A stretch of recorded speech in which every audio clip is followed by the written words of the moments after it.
솔로몬 왕은 전도서 7장에서 자신이 발견한 참 지혜에 대해서 이야기를 했는데, 마지막 구절인 7장 29절에서 사람의 지혜에 대해서 이야기를 했습니다. 7장 29절에 보면 내가 깨달은 것은 오직 이것이라. 곧 하나님은 사람을 정직하게 지으셨으나 사람이 많은 꾀들을 낸 것이라. 만약 사람이 하나님이 창조하신 대로만 살았으면 기쁘고 행복했을 텐데 잔꾀를 부려서 불행하게 됐다라는 이야기입니다. 아담과 하와가 하나님이 창조하신 에덴 동산에서 먹으라고 주신 모든 과실들을 먹으면서 살았다면 영원히 행복했을 텐데, 하나님이 금하신 그 단 하나의 과실 선악과를 따먹으면 내가 행복하겠다라는 잔꾀를 부림으로 말미암아 에덴 동산에서 쫓겨나는 불행을 초래한 것처럼 된 그 이야기입니다. 그래서 이 전도서 8장에 넘어가면서 솔로몬은 사람의 잔꾀대로 살지 말고 성경이 이야기하는 지혜를 가지고 살아라 라는 이야기를 하면서 지혜 있는 사람이 어떤 사람인지 우리에게 가르쳐 주고 있습니다. 오늘 이 말씀을 가슴 깊이 받으심으로 사람의 잔꾀가 아닌 하나님의 지혜로 충만한 삶을 사는 여러분 되시기를 주의 이름으로 축원합니다. 자, 오늘 말씀에 보면 지혜자는 여호와를 경외하는 자다라는 것을 배우게 됩니다. 전도서 8장 1절에 보면 누가 지혜자와 같으며 누가 사물의 이치를 아는 자냐. 사람의 지혜는 그의 얼굴에 광채가 나게 하나니 그의 얼굴에 사나운 것이 변하느니라. 자, 솔로몬은 이야기하기를 지혜자는 곧 사물의 이치를 아는 자다라고 이야기를 했습니다. 자, 그럼 사물의 이치를 아는 자라는 것이 무슨 뜻일까요? 이것은 하나님이 하시는 모든 일의 만물의 이치, 곧 만물의 원인과 결과, 또 내가 어떻게 대처해야 될 방법을 아는 것을 이야기합니다. 다시 말해서 지혜자는 하나님의 뜻을 분별하고 또 올바른 선택, 올바른 길을 선택하는 사람을 이야기하는데요. 자, 성경에 무엇이 지혜의 근본이라고 했죠? 잠언 9장 10절에 나와 있는 것처럼 여호와를 경외하는 것이 지혜의 근본이라고 그랬습니다. 자, 이 경외라는 것은 2주 전에 말씀드린 것처럼 공포심에 떠는 것이 아니라 존경하는 마음으로 두려워하는 것을 의미하는데, 여호와를 경외하는 지혜로운 자에게 하나님이 무엇을 주기로 약속하셨는지 시편 25편 12절 같이 읽겠습니다. 여호와를 경외하는 자 누구냐? 그가 택할 일을 그에게 가르치시리로다. 그 택할 길을 그에게 가르치시리로다. 자, 여호와를 경외하는 지혜로운 자에게는 그가 택할 길을 아는 지혜, 다시 말해서 오늘 본문 8장 1절의 말씀처럼 사물의 이치를 깨닫는 지혜를 주시겠다는 말씀입니다. 하나님의 말씀을 무시하고 자신의 잔꾀대로 사는 사람들은 사물을 분별하지 못하고 제멋대로 살다가 실패와 고통을 맛보게 되지만, 하나님을 존경하고 경외하는 사람들은 모든 일에 올바른 선택을 하여서 기쁨과 평안이 넘치는 축복의 삶을 살게 된다는 말씀입니다. 자, 그러면 여러분은 지금 기쁨과 평안이 넘치는 삶을 살고 있습니까? 아니면 여러분의 마음이 불안과 불만으로 얼룩져 있습니까? 기쁨과 평안이 있는 분 한번 고개를 끄덕여 보세요. 불평과 불만으로 또 불안으로 가득 찬 분 일어나서 머리를 뜯어보시기 바랍니다. 아무도 안 계시네요, 다행히. 자, 근데 여러분의 마음이 지금 어떤 상태인지 저는 지금 다 알 수 있습니다. 다 알 수 있어요. 왜냐면 투시의 능력이 있는 것이 아니고 사람의 마음을 표시하는 표시판을 우리 모두는 다 갖고 살고 있어요. 그 표시판이 뭘까요? 네? 우리의 마음을 보여주는 표시판. 얼굴, 맞습니다. 얼굴이에요. 그래서 얼굴을 보면 그 사람 마음을 다 알 수 있어요. 그 마음이 불안에 떨고 있는 사람은 아주 걱정스러운 얼굴을 하고 있죠. 속에 기쁨과 행복으로 가득 찬 사람은 해맑은 미소를 짓고 삽니다. 그죠? 누구를 미워하는 사람은 미간을 칵 찡그리고 살고 있죠. 그죠? 그렇지만 형제 자매를 사랑하는 사람은 아주 편안한 얼굴로 살고 있는 거예요. 자, 전도서 8장 1절의 말씀을 다시 한번 읽겠습니다. 누가 지혜자와 같으며 누가 사물의 이치를 아는 자냐? 사람의 지혜는 그의 얼굴에 광채가 나게 하나니 그의 얼굴에 사나운 것이 변하느니라. 자, 하나님을 경외함으로 사물의 이치를 아는 지혜를 가진 사람의 얼굴에는 무엇이 난다고요? 광채가 난다. 빛이 난다고 그랬습니다. 기쁨과 평안의 마음이 그 빛난 얼굴로 나타난다는 거예요. 과거에 아무리 싸나운 얼굴을 가진 무시무시한 사람이었다 할지라도 하나님을 경외하는 마음을 갖게 되면 그의 얼굴이 천사와 같이 부드러운 얼굴로 변한다는 것입니다. 자, 여러분, 예루살렘 교회에서 7 집사를 뽑을 때 조건이 2가지가 있었어요. 뭐와 뭐가 충만한 사람? 성령과 지혜가 충만한 사람. 자, 성령과 지혜가 충만한 7사람 중에 한 명이었던 스데반 집사님, 그의 얼굴이 뭐와 같다고 그랬죠? 자, 사도행전 6장 15절 한번 같이 읽겠습니다. 시작. 공회 중에 앉은 사람들이 다 스데반을 주목하여 보니 그 얼굴이 천사의 얼굴과 같더라. 성령과 지혜가 충만했던 스데반 집사님은 비록 죽음을 앞둔 고통스러운 어려운 시점이었지만 그의 얼굴이 뭐와 같이 빛났다고요? 천사의 얼굴처럼 환하게 빛나고 있었다는 것입니다. 성령과 지혜가 충만한 사람은 얼굴이 변한다는 거예요. 성령은 어떻게 받습니까? 예수를 믿을 때 받지만 뜨거운 기도의 생활을 통해서 충만히 받습니다. 할렐루야. 지금 아무도 안 오셨나요? 자, 다시. 예수를 믿을 때 받지만 뜨거운 기도로 충만히 받습니다. 믿으십니까? 네. 자, 지혜는 어떻게 받습니까? 여호와를 경외함으로 받지만 말씀을 읽고 순종함으로 더 충만히 받습니다. 믿으십니까? 자, 그러면 예수님을 믿고 말씀과 기도 속에 사는 사람들은 그들이 얼굴이 바뀌는 역사를 경험하게 된다는 것입니다. 여러분 가운데서도 예수 믿고 얼굴이 변했습니다 라는 분들 한번 손 들어보세요. 나는 예수 믿고 얼굴이 변했습니다. 네, 한 분. 네. 네, 여기에 더 많은 분들이 그런 간증을 갖고 계신 거를 알고 있습니다. 근데 지금 너무 겸손해가지고 수줍어가지고 손을 못 드시는데, 우리 교인들 가운데 보면 양처럼 순한 사람들이 있어요. 그리고 맨날 싱글벙글 웃고 다니는 사람들이 있습니다. 그래서 제가 그런 분들 몇 명한테 아이고 우리 집사님은 권사님은 어떻게 이렇게 맨날 방실방실 웃고 다니세요?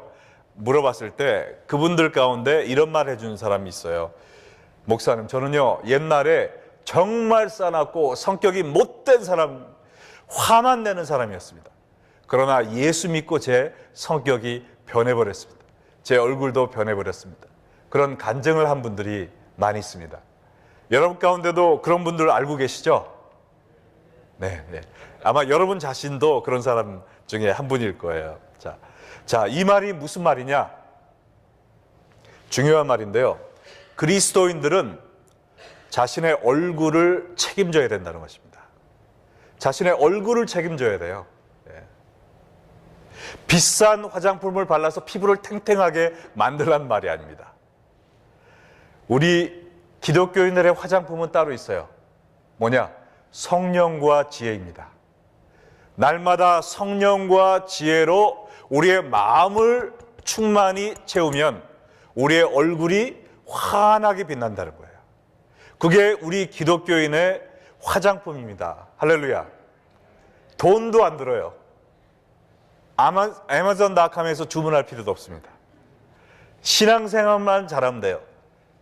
이게 농담이 아닙니다. 성령과 지혜로 충만할 때 우리의 얼굴이 변한다는 거예요. 환하게 빛난다는 겁니다. 아브라함 링컨이 이런 말을 했죠. 사람이 40이 되면 자기의 얼굴을 책임져야 된다. 그러나 그보다 더 정확한 말은요, 사람이 예수를 믿으면 자기의 얼굴을 책임져야 된다는 겁니다. 여러분 예수 믿으세요? 여러분 말씀과 기도 생활하고 있습니까? 그러면 스데반 집사님과 같이 천사처럼 환한 얼굴이 아니라 환한, 이거 발음이 똑같아서 천사처럼 빛나는 얼굴을 갖고 있어야 된다는 것입니다. 할렐루야. 우거지상을 하고 들어오면 안 돼요. 이 세상 죄 다 지고 가는 여러분이 아닙니다. 예수님이 다 지고 가셨어요. 이 세상 죄 고민할 필요 없어요. 대통령도 하라 그래요. 위에서 기도해야 되지만 기독교인들은 밝은 얼굴, 기쁨과 소망이 가득 찬 얼굴을 갖고 있어야 되는 겁니다. 예수 믿는다고 하면서 맨날 찡그리고 그냥 인상 쓰고 다니는 사람들은 예수 잘못 믿고 있는 겁니다. 예수 믿는 사람들은 얼굴이 변해야 돼요. 왜냐하면 얼굴은 마음의 표시판이기 때문에 그렇습니다. 여러분은 지금 여러분의 얼굴을 책임지고 살고 계십니까? 여러분이 신앙생활 잘 하고 있는지 알고 싶으시면요, 아주 쉬워요. 거울을 들여다보시기 바랍니다. 거울을. 그 거울 안에 밝고 환한 얼굴이 있다면 여러분 신앙생활 잘 하고 있는 거예요. 그러나 거기에 그냥 찡그리고 있고 온갖 오만상을 다 일그리면서 불평불만 속에 또 미움과 증오에 가득 찬 얼굴이 있다면 여러분은 신앙생활 잘못하고 있는 것입니다. 우리 마음은 얼굴에 나타나게 돼 있어요. 마음을 다스리는 것은 성령과 하나님의 지혜입니다. 자, 그래서 우리 옆에 있는 분들에게 천사와 같이 환한 미소를 지으면서 한번 인사해 볼까요? 천사와 같이 아름다운 얼굴이시네요. 한번 인사해 보겠습니다. 이 말 하는데도 인상 찡그리고 인사하는 사람이 있어요, 지금. 자, 얼굴 환하게. 자, 이것이 우리의 마음에 예수님을 모신 증거입니다. 자, 그래서 지혜 있는 자는 누구냐? 첫 번째로 뭐라 그랬어요? 네, 여호와를 경외하는 자. 여호와를 경외할 때 사물을 분별하고 올바른 선택을 하게 하고 올바른 선택을 함으로 말미암아 기쁨과 평안을 누리고 그것이 우리의 얼굴에 환하게 빛난다고 그랬습니다. 이것이 첫 번째 지혜로운 자의 모습이에요. 자, 두 번째로 지혜로운 자는 여호와를 순종하는 자입니다. 여호와를 순종하는 자. 2절에 보니까 내가 권하노라 왕의 명령을 지키라 이미 하나님을 가리켜 맹세하였음이니라. 지혜 있는 자는 왕의 명령을 지키는 자인데요, 여기서 왕이란 먼저 만왕의 왕이신 우리의 하나님을 가리키는 것입니다. 그리고 이 세상의 왕을 두 번째로 가리키는데 이 세상의 왕을 순종하는 이유도 그들을 순종하겠습니다라고 하나님께 맹세하였기 때문에 순종한다는 거예요. 그러므로 이 말씀은 바로 여호와를 순종하는 자가 지혜로운 자다라는 것을 이야기하고 있는 것입니다. 그러면 왕을 순종한다라는 것은 무슨 뜻이냐? 3절과 4절을 보시겠습니다. 왕 앞에서 물러가기를 급하게 하지 말며 악한 것을 일삼지 말라. 왕은 자기가 하고자 하는 것을 다 행함이니라. 왕의 말은 권능이 있나니 누가 그에게 이르기를 왕께서 무엇을 하시나이까 할 수 있으랴. 여기서 물러가기를 급하게 한다라는 것은 무례하고 반항적으로 행동하는 것을 의미합니다. 그리고 악한 것을 일삼는다라는 것은 왕이 금한 일을 상습적으로 어기는 것을 이야기해요. 하나님을 순종하는 자는 하나님을 만홀히 여기면서 그의 말씀을 거스리는 죄악을 범하지 않는다는 것입니다. 그리고 하나님이 세우신 이 세상의 왕들, 또 내 위에 세우신 하나님이 세우신 권세자들을 에게 무례한 행동을 하거나 또 그들이 정한 법을 어기지 않는다는 것을 의미합니다. 왜 그랬냐면 5절과 6절에 나와 있습니다. 명령을 지키는 자는 불행을 알지 못하리라. 지혜자의 마음은 때와 판단을 분별하나니 무슨 일에든지 때와 판단이 있으므로 사람에게 임하는 화가 심함이니라. 자, 하나님과 하나님이 세우신 권세자들의 법을 지키는 사람들은 무엇을 알지 못한다고 그랬습니까? 여기 써 있잖아요. 자, 뭐를 알지 못한다고요? 네, 불행을 알지 못한다고 그랬어요. 불행을 알지 못하는 기쁨과 행복이 넘치는 삶을 사는 자, 하나님과 하나님이 내 위에 세워주신 권세자들의 명령을 지키며 사는 사람들의 결과입니다. 그러한 행복한 삶을 만끽하리라 그랬어요. 그러나 성령과 지혜가 충만하지 못해서 판단하고 분별하는 능력을 상실해서 자기 멋대로 죄 가운데 반항하며 사는 사람들은 어떻게 된다고요? 이만은 뭐가 심할 것이라? 마지막에 이만은 화가 심할 것이라. 물론 이 세상의 임금과 내 위에 있는 사람들을 무조건 복종하는 것은 아니죠. 하나님을 복종하기 위해서 그들을 복종하는 겁니다. 그러므로 그들이 하나님을 어긴다면 우리가 불복해도 되는 거예요. 그러나 하나님을 어기는 것이 아니라면 무조건 복종입니다. 그렇지 하지 않는 자는 어리석은 자라는 거예요. 제 발을 도끼로 찍는 거고요, 제 무덤을 파는 것입니다. 하나님을 거스리지 않는 지도자라면 무조건 복종하는 거예요. 거기에서 참된 행복이 나오는 겁니다. 우리를 다스리는 이 나라의 법도 우리가 무조건 복종해야 돼요. 하나님을 거스리는 것이 아니라면 복종하는 겁니다. 그렇게 아니할 때 화를 당하는 거예요. 요새 뉴스에서 얼마나 이런 일들이 많이 있습니까? 몇 주 전까지만 해도 여러 정치인들의 성추행들이 불거져 나오면서 혼쭐 나더니만 지난 1, 2주 동안은 또 어떤 뉴스들이 많이 났어요?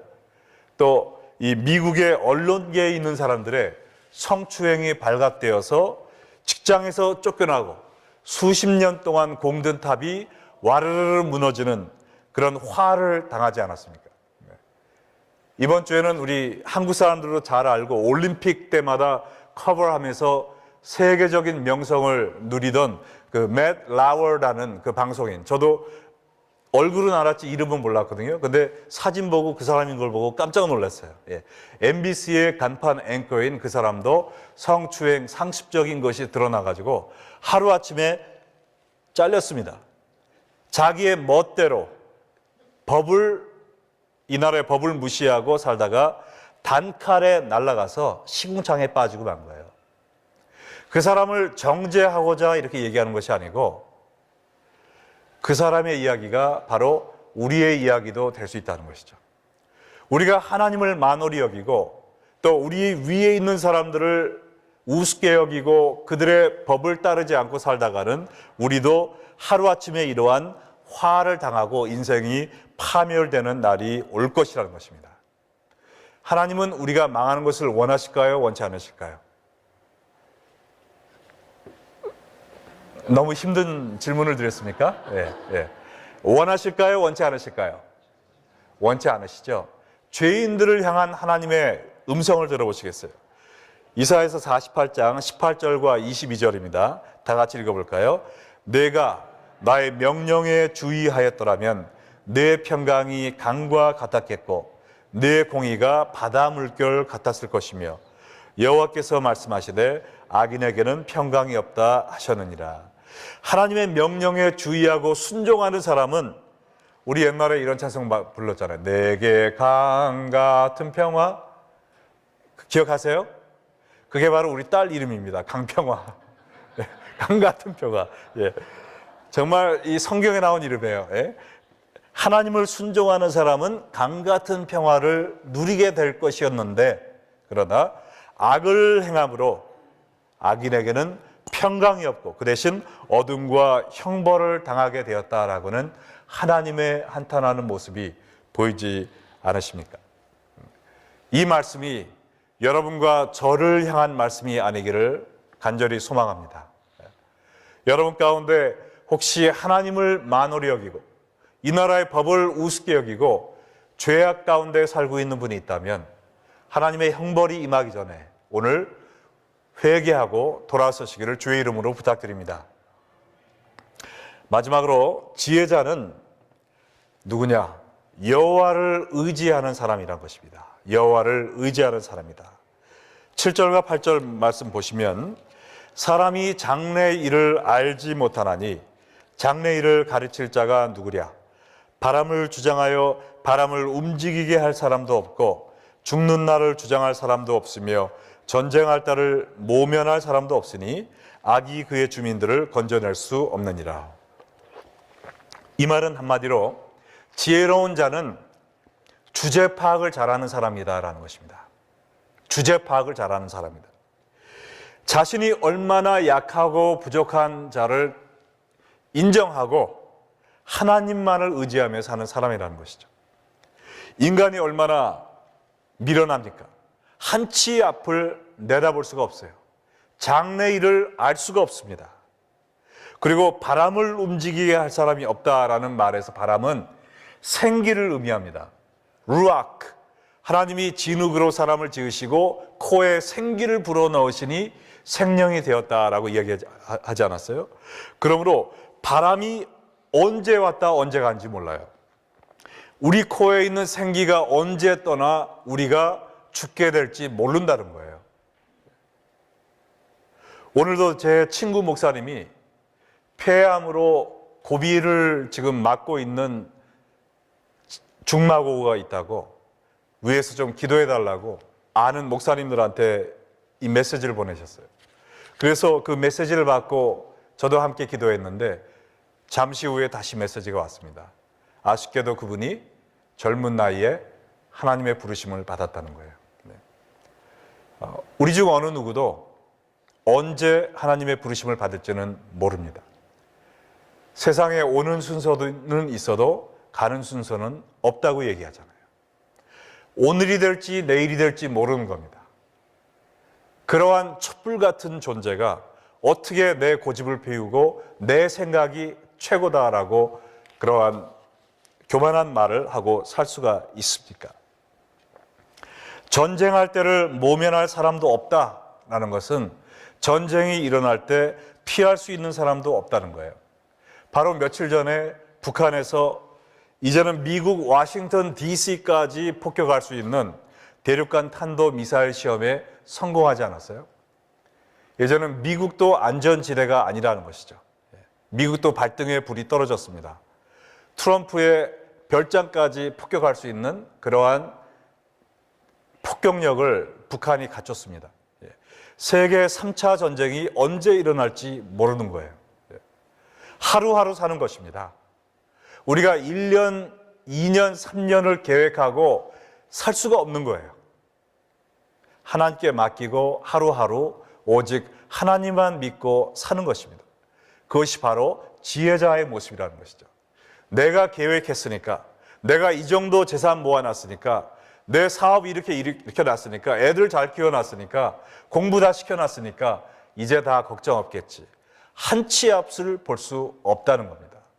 지혜로운 자는 내 자신, 내가 쌓아놓은 것을 의지하는 것이 아니라 오직 겸손하게 하나님만을 의지하고 사는 사람인 것을 믿으시기 바랍니다. 시편 37편 3절로 7절에 하나님을 의지하라라는 명령이 몇 번 나와 있는지 세보면서 한번 함께 읽어보겠습니다. 3절부터 시작. 여호와를 의뢰하고 선을 행하라.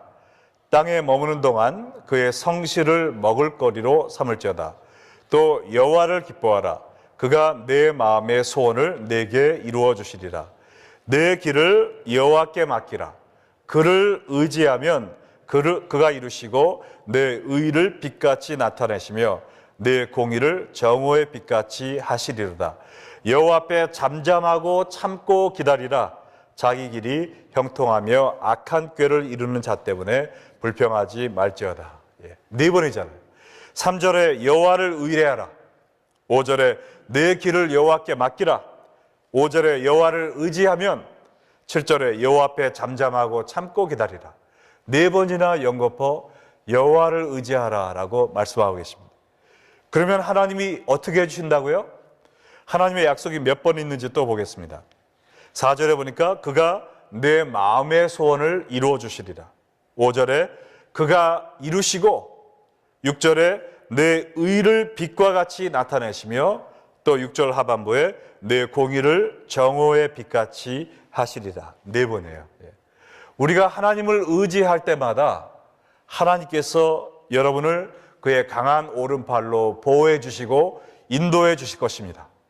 그러나 하나님을 의지하지 않고 나의 지식과 나의 생각과 나의 경험을 또 나의 재산과 나의 모든 가진 것을 의지하고 나가는 사람은 넘어질 때 일으켜 줄 사람이 없다는 것이에요. 여러분, 참으로 지혜로운 삶을 살기 원하십니까? 다시 한번 묻습니다. 여러분, 참으로 지혜로운 삶을 살기 원하십니까? 네. 그러면 얼굴 찡그리고 살지 말고요, 여호와를 경외함으로 기쁨과 평강을 누리며 사시기 바랍니다. 또한 내 마음대로, 내 멋대로, 내 생각대로, 내가 하고 싶은 대로 살지 말고 오직 하나님의 말씀을 순종하며 사시기 바랍니다. 그리고 내 자신과 내가 가진 것을 믿고 의지하지 말고 오직 하나님을 의지하며 사시는 여러분 되시기를 주의 이름으로 축원합니다. 우리 다 같이 기도하시겠습니다.